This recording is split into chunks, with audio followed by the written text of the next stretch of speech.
काल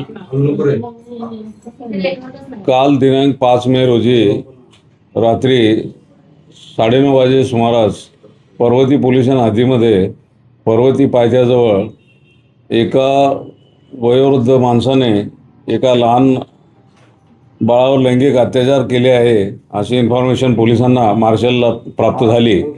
त्यानुसार तातडीने मार्शल त्या ठिकाणी गेले असता त्या भागातले काही नागरिक जे आहेत त्यांनी एका वयोवृद्ध नागरिकाला त्या ठिकाणी पकडून ठेवलेलं होतं।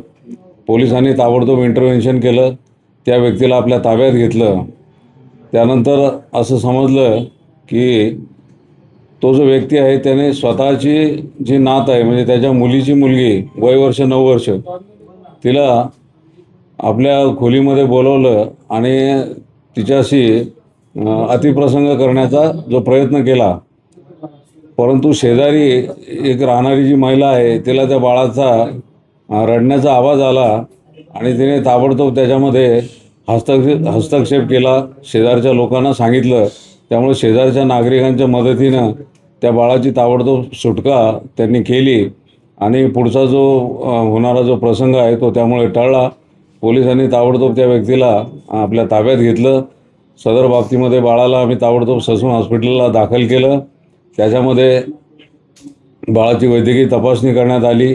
त्याच्यामध्ये पेनिट्रेटिव्ह असा काही असॉल्ट नाही आहे, तरी परंतु जे काही घडलं आहे that amounts to the case of rape, त्यामुळे आम्ही त्याच्यामध्ये गंभीर असा गुन्हा दाखल केलेला आहे। ससून हॉस्पिटलमधून फिर्याद आणून त्यानुसार बाळाच्या आईच्या फिर्यादीनुसार त्यामध्ये पॉक्सो कलम 6, कलम 10, त्यानंतर BNS भारतीय न्यायसंहिता याचे कलम 75 आणि 64 आणि कलम 66 यानुसार गंभीर गुन्हा रात्री या प्रकरणामध्ये दाखल करण्यात आलेला आहे।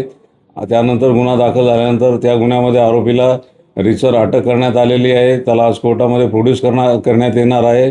बाळाची वैद्यकीय तपासणी झाल्यानंतर त्याला डिस्चार्ज देण्यात आलेला आहे। त्याची प्रकृती अतिशय व्यवस्थित आहे आणि या घटनेची थोडीशी प्रतिक्रिया नागरिकांकडून उमटली होती, त्यावर योग्य तो पोलीस बंदोबस्त नेमण्यात आलेला होता। परिस्थिती आता अतिशय शांत आहे।